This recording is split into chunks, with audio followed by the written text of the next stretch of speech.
স্বামী মহাপ্রভুনন্দ নমো ভগবতে রামকৃষ্ণায়।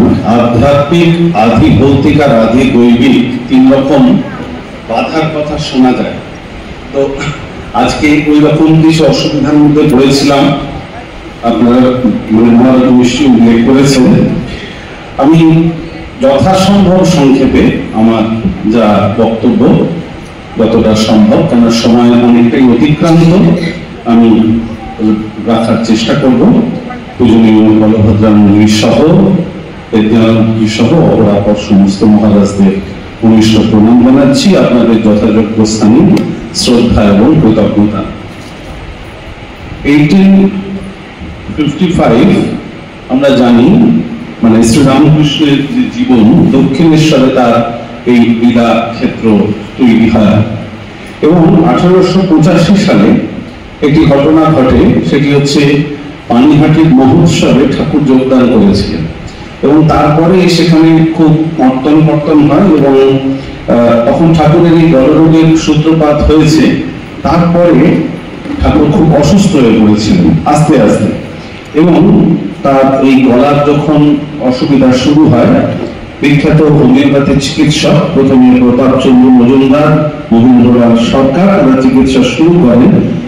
এখন আমরা যেটাকে দক্ষিণেশ্বর বলি, তখন সেটাকে কলকাতা বলা হতো না, মানে কলকাতার মধ্যে, কিন্তু আপনারা কথা বলতে দেখবেন যে ঠাকুর কলকাতায় যাচ্ছেন এবং এইরকম কলকাতাতে নিয়ে আসা হয় ঠাকুরকে 26শে সেপ্টেম্বর। প্রথমে বাগবাজার অঞ্চলে একটা বাড়ি ভাড়ার কথা হয়েছিল, তো ঠাকুর খুব বিরক্ত হন সেই ছোট বাড়িটা দেখে, বললেন আমাকে কি গঙ্গা যাত্রা করতে নিয়ে এসেছো।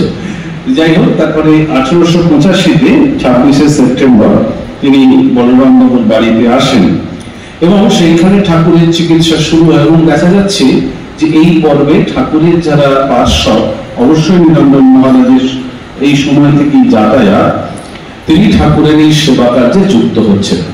ঠিক এর পরে শ্যামপুকুর বাটি 55 নম্বর শ্যামপুকুর স্ট্রিট, এইখানে ঠাকুরের গলা দিয়ে ঠাকুরকে নিয়ে আসা হলো। ঠাকুরের গলা দিয়ে রক্তক্ষরণ এবং সকলেই খুব ভীত হয়ে উঠলেন। নিরঞ্জন মহারাজ একেবারে এই শ্যামপুকুর পর্ব থেকেই অনুক্ষণ শ্রীরামকৃষ্ণের সেবাতে রয়েছেন। একটু বিভ্রান্ত অবস্থা। নরেন্দ্রনাথ প্রমুখ অধিকার লিখছেন, কজন রাখাল যোগেন লাটু নিত্য নিরঞ্জন বাবুরাম শশী কালী এই কয়জন, এরা একদম এই পর্ব থেকেই ঠাকুরের সেবাতে রয়েছেন। এবং এই দলের মধ্যে নিরঞ্জন মহারাজ খুব শক্তপোক্ত এবং খুব কঠিন স্বভাবের মানুষ।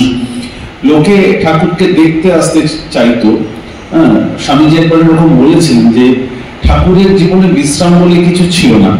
তার এই সাধনা রিয়েলাইজেশন, তারপরে তার ভাবমুখ, এবং তখন দিনের মধ্যে প্রায় 20 ঘন্টার মতো ঠাকুরের কাছে লোকজন যাতায়াত করত। তিনি একেবারে অবিশ্রান্ত ভাবে বলে যেতেন।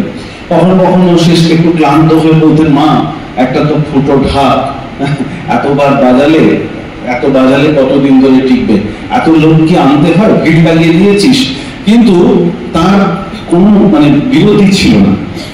প্রচুর ভক্তরা কিন্তু এই পর্বেও ঠাকুরের কাছে তারা দেখা করতে আসছেন, কিন্তু চিকিৎসকদের কড়া নির্দেশ, নিরঞ্জনানন্দজি অতন্দ্র, নিত্য নিরঞ্জন, তিনি অতন্দ্র প্রহরীর মতো দাঁড়িয়ে আছেন। এখন এই কাজটা খুব কঠিন, বুঝতেই পারছেন। শ্রীরামকৃষ্ণ পরিকরদের মধ্যে যারা ঠাকুরের কাছে আসছেন, শুধু তো নতুন লোক নন, গৃহী ভক্তদের মধ্যে অনেকেই অত্যন্ত নিকট, কিন্তু তাদের সকলকে কিন্তু আসতে দিতেন না। তিনি একবারে সরাসরি বলছেন, গুরুর জন্য আমি সবকিছু করতে পারি, তোমরা তার সেবা করো, আমি একেবারে দরজায় দাঁড়িয়ে পাহারা দেবো, কারণ সাধ্য নেই আমাকে একেবারে পার করে ঠাকুরের কাছে যায়। অদ্ভুত দেখুন, এরকম ঘটনা রয়েছে। মাস্টারমশাই আসতেন, সুরেন্দ্রনাথ মিত্র আসতেন, দেবেনবাবু আসতেন, বিভিন্ন ঠাকুরের কাছে আসছে, কিন্তু ঠাকুর বলছে আমার গলায় যেন ছুরি দিচ্ছে, এরকম ঠাকুরের একটা অবস্থা। কিন্তু আবার ওই একই সমস্যা, তারা যখন এসে ঠাকুরের কাছে প্রসঙ্গ করছেন, অনেকে কিছু বলতে পারতেন না।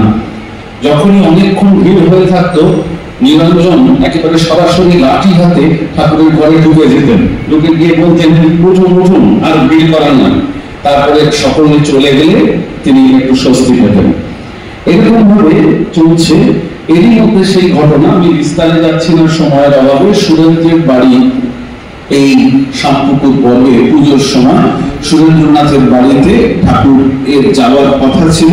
ঠাকুর তার কয়েকজন ভক্তকে বললেন তোমরা দেখে এসো, এবং সুরেন্দ্রনাথ অত্যন্ত আগ্রহে ভাবছিলেন ঠাকুর আসবেন।